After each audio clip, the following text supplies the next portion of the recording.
Te louvarei, Senhor, de todo meu coração. Eu te louvarei, Senhor, de todo meu coração. Na presença dos deuses a ti cantarei louvores.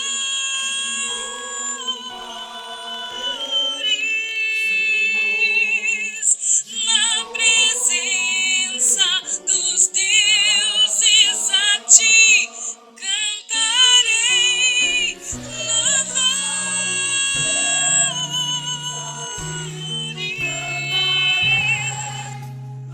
Quem poderia compor uma música tão profunda que sai de dentro da sua alma?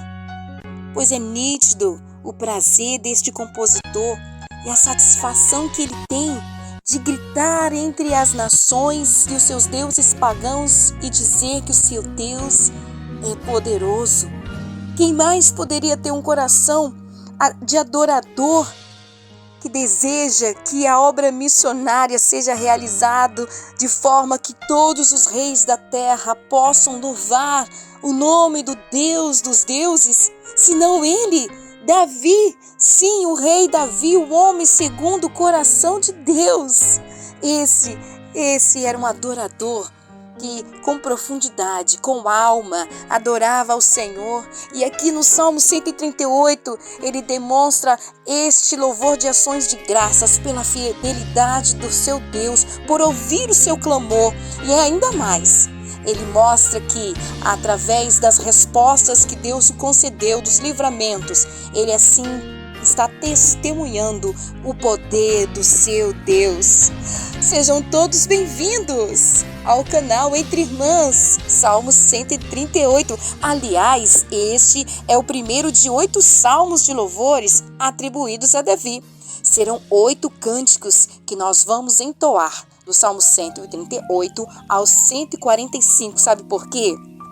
Eles formam uma coleção especial que antecede aos salmos de Aleluia. Sim, o ponto máximo do livro de salmos que nós estamos nos aproximando para a finalização. Sejam todos bem-vindos, mana, seja bem-vinda. Quantas vezes entoamos este louvor, quantas vezes cantamos desde pequena. E você tem em seu registro histórico algum momento especial com este louvor? Eu te louvarei, Senhor, de todo o meu coração. Na presença dos deuses, a ti cantarei louvores. Olá, minha irmã. Olá, você que está acompanhando os Salmos. Estamos chegando na reta final. Hoje o Salmo 138. E sim, é claro que eu tenho muitas histórias com essa música lindíssima. Eu te louvarei, Senhor, de todo o coração. E quando eu ouvi você cantar hoje essa música, eu lembrei da mamãe. Eu observava, sou melancólica, a gente melancólico fica observando tudo. E eu ficava lendo a face da minha mãe quando ela cantava essa música. E ela era tão sincera naquela canção. Aliás, minha mãe é muito sincera na devoção e na fé e no amor que ela tem ao Senhor. E eu louvo o Senhor de todo o coração pela mãe que Ele me deu, porque ela me ensinou a amar o Senhor de todo o coração. Que o nosso coração seja rendido ao Senhor. Que você que está ouvindo os salmos, você que está ouvindo esse salmo hoje, você está chegando hoje por aqui, olha, nós temos muitos salmos para trás, você pode acompanhar, e o intuito de todos eles é para louvar o nome do nosso Deus de todo o nosso coração.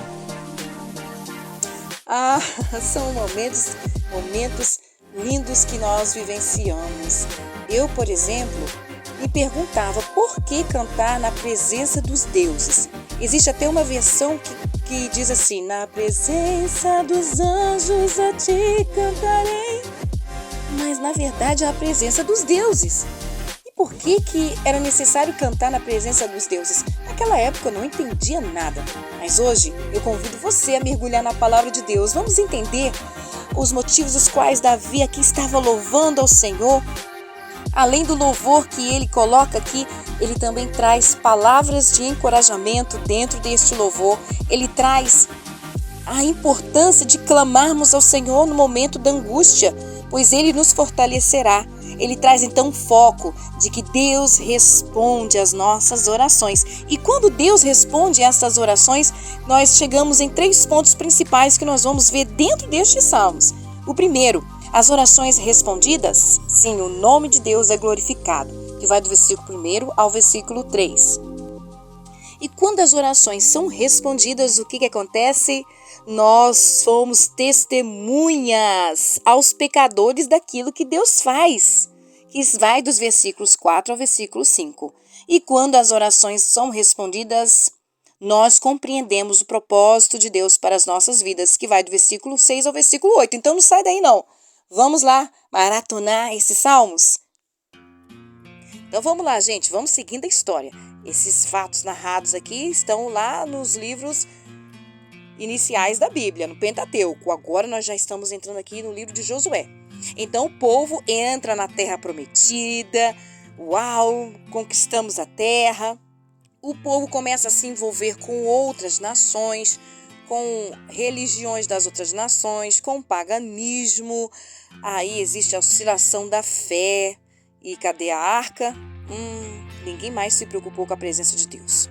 Houve envolvimento com a adoração de Baal, Astarote, Refém e outros deuses daquela época. E aonde está a arca? Esquecida. E quem a arca representava aqui naquele momento? A presença de Deus. Portanto, se esqueceram de Deus. E esse período aqui a gente entra na época dos juízes. É só você conferir lá no livro de Juízes. Deus teve que levantar Débora, Gideão e outros para sempre lembrar o povo para voltar a adorar a Deus, a buscar o Senhor novamente. E não é diferente dos dias de hoje. Quantas vezes os ministros do Evangelho têm que estar sempre lembrando o povo, vamos retornar à adoração ao Senhor. Deixem de adorar o que é a idolatria. Tudo aquilo que você coloca no lugar de Deus, no seu coração, aí é idolatria. Então, todas as vezes nós temos que chamar o que você está idolatrando. Muitas vezes a si mesmo, a alguma pessoa. Então, tinha sempre que ter esse chamamento para retornar à presença de Deus. Voltando então aqui à história, onde estava a arca, gente? Bom, em um dos momentos de vacilo do povo de Israel, houve ali uma guerra e os filisteus roubaram a arca. Aí começa o drama. Os filisteus levaram a arca. Porém, eles perceberam que estava acontecendo muitas coisas ruins no meio do povo. Havia a peste bubônica. O Deus deles, havia uma estátua enorme no templo. E quando eles colocaram a arca, o Deus deles caíram simplesmente. Você depois vai conferir isso aí na sua Bíblia. E eles falaram assim, meu Deus do céu, esse Deus dessa arca aqui é muito poderoso. Nós não podemos ficar com ela aqui. Então, o que eles fizeram? Eles levaram essa arca e entregaram para algum israelita, que acabou ficando na casa de um fazendeiro naquela época, e a arca ficou esquecida por algum tempo. Até que surgiu um rei. Um rei cujo coração era o coração de Deus. Um rei cujo coração amava estar na presença de Deus. Quem era este rei? Te dou um ponto se você acertar, hein? Davi, é claro. Ele amava a presença de Deus e também desejava que o povo voltasse a adorar a Deus. Então ele pergunta, cadê a arca? Vamos trazer de volta a arca para o lugar dela. Então esses trechos você pode ir conferindo no livro de Juízes, capítulo 20, capítulo 21.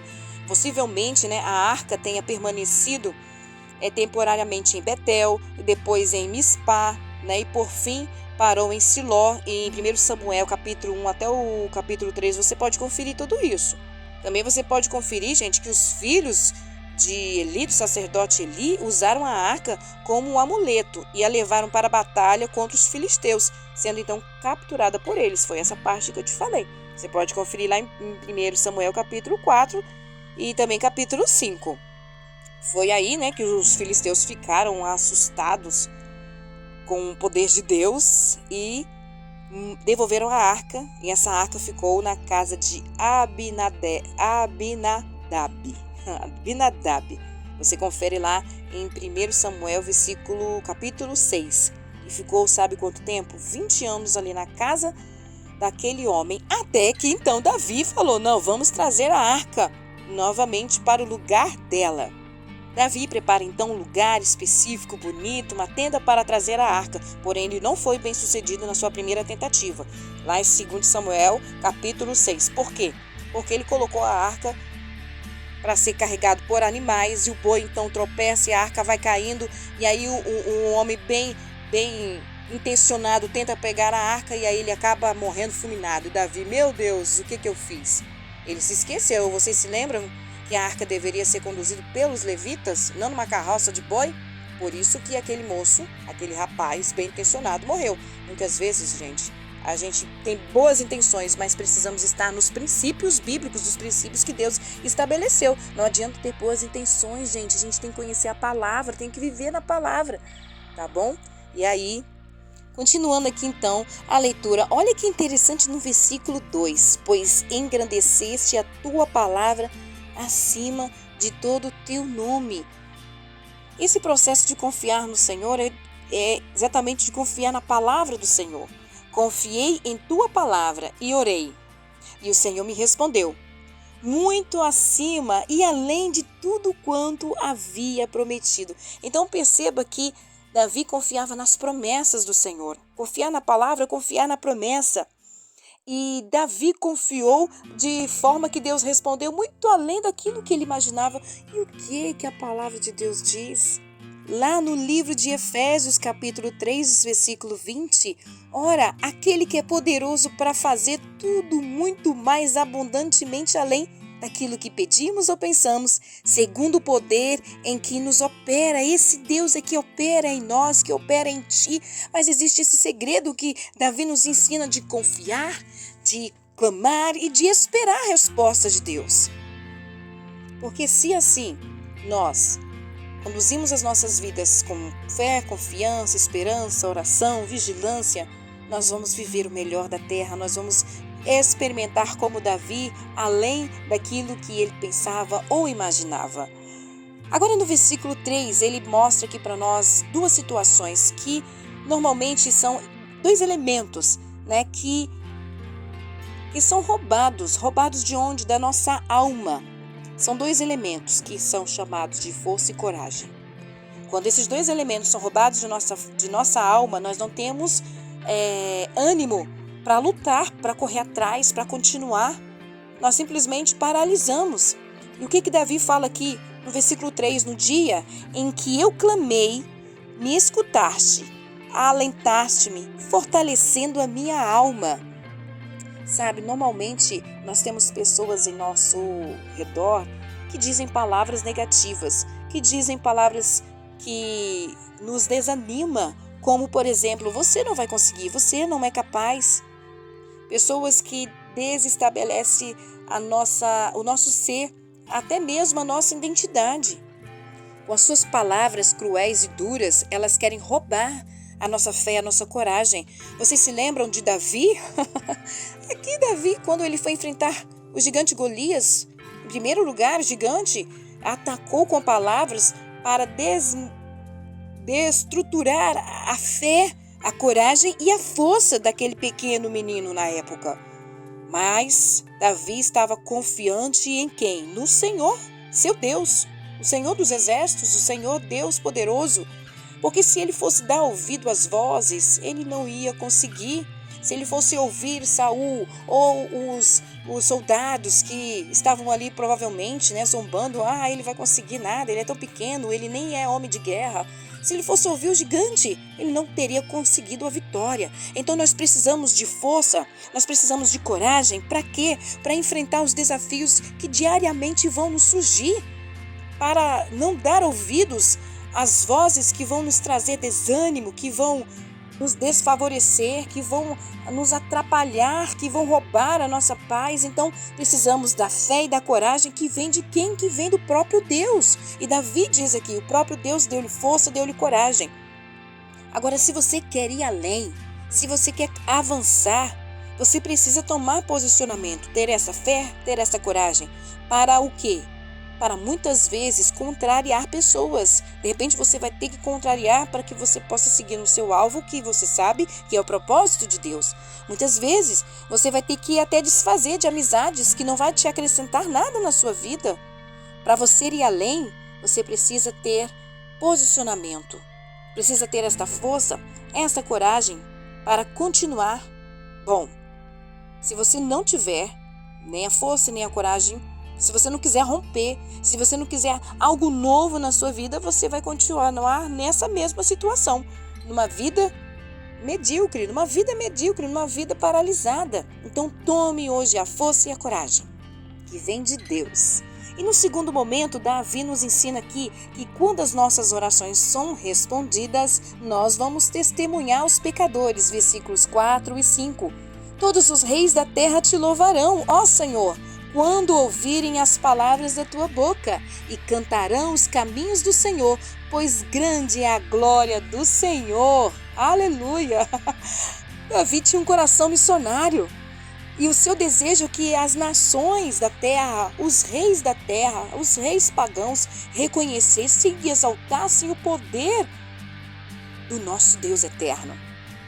E Davi vem mostrando que para aquelas nações, para aqueles países ao redor de Israel, que eles estavam ali, eles comprovaram que o Deus do rei Davi não era apenas um Deus para ser exaltado, mas ele estava acima dos deuses, os deuses dos seus inimigos, como também acima dos seus governantes. E inclusive alguns desses reis reconhecem o poder do Deus de Davi, do nosso Deus, regozijando-se diante do triunfo de Davi. Você pode conferir isso lá em 2 Samuel, capítulo 5. Reis que perceberam, nossa, olha aí, o Deus de Davi, ninguém pode com ele. Alguém já falou isso para você? Olha, o Deus da irmã fulana, o Deus do irmão fulano, que Deus poderoso. Gente, Davi nos ensina aqui a testemunhar.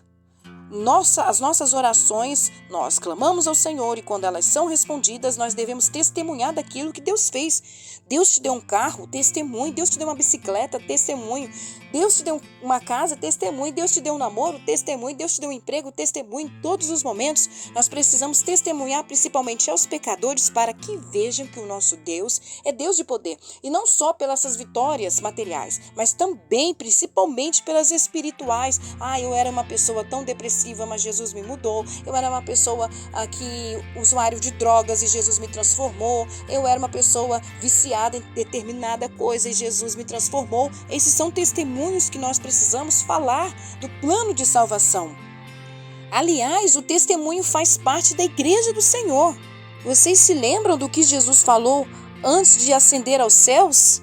Atos capítulo 1, versículo 8. Mas recebereis poder quando o Espírito Santo descer sobre vós, e sereis o quê? O quê? Minhas testemunhas. Aonde nós precisamos ser testemunhas do Senhor? Vejam que Davi aqui estava colocando sobre ser missionário, falar de Deus às nações, aos pecadores. Então, no Salmo, no livro de Atos, capítulo 8, aqui o escritor de Atos também vem declarando isso.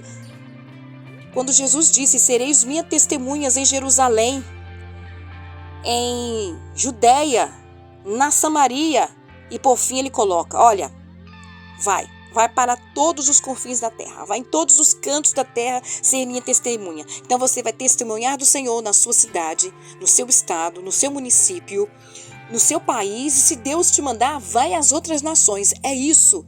Deus deseja que eu e você possamos ser essas testemunhas fiéis daquilo que Deus é e daquilo que Deus faz. Agora você sabe o que significa a palavra testemunho? Olha só, no grego significa mártir. Sim, mártir. Mártir, o que é mártir?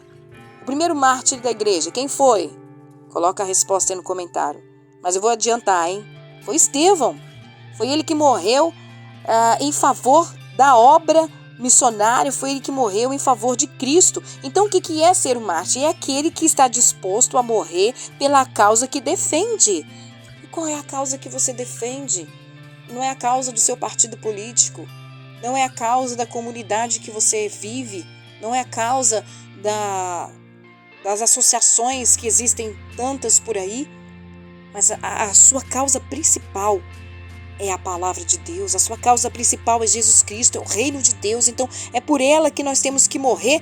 Eu sei que não é algo fácil, sim, é uma tarefa difícil, mas o que aqui no livro de Atos, capítulo 1, diz? Que nós vamos receber o quê? O poder, quando sobre nós o Espírito Santo estiver. Então Deus vai nos dar o poder, e o poder está relacionado com o quê? Justamente com a força, com a coragem e a capacidade que Davi descreve aqui no versículo 3. Gente, olha a profundidade da palavra. A gente está aqui no Antigo e lá no Novo.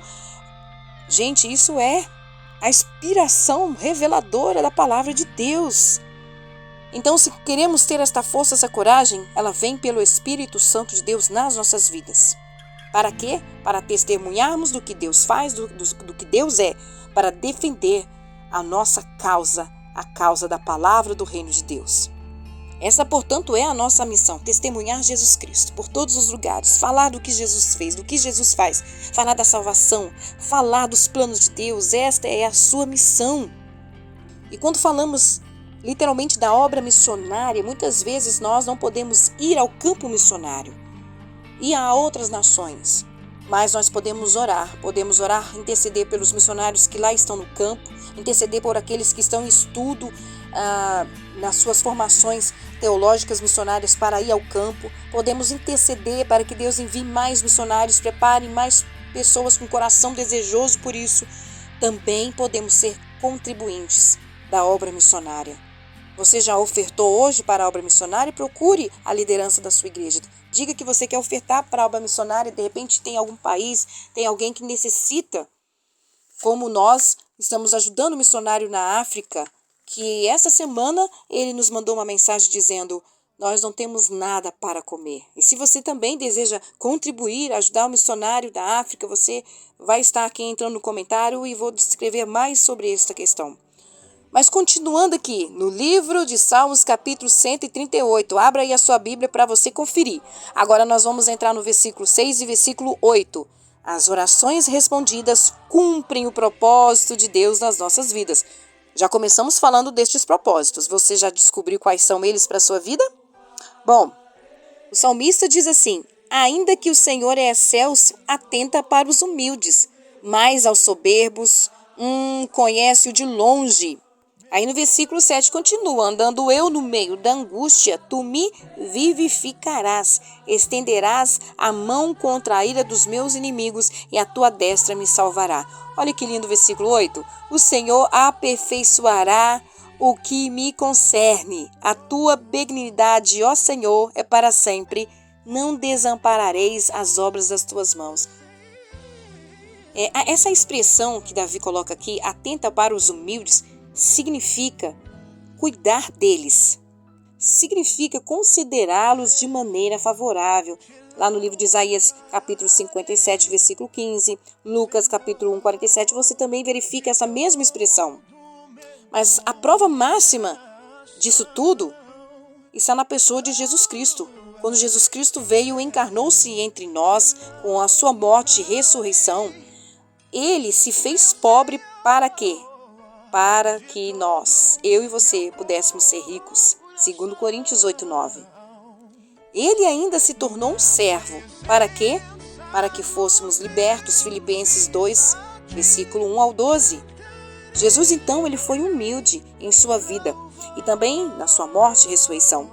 Pois aquele que é perfeito foi tratado como um criminoso e pregado numa cruz. Mas tudo isso para nos resgatar do pecado.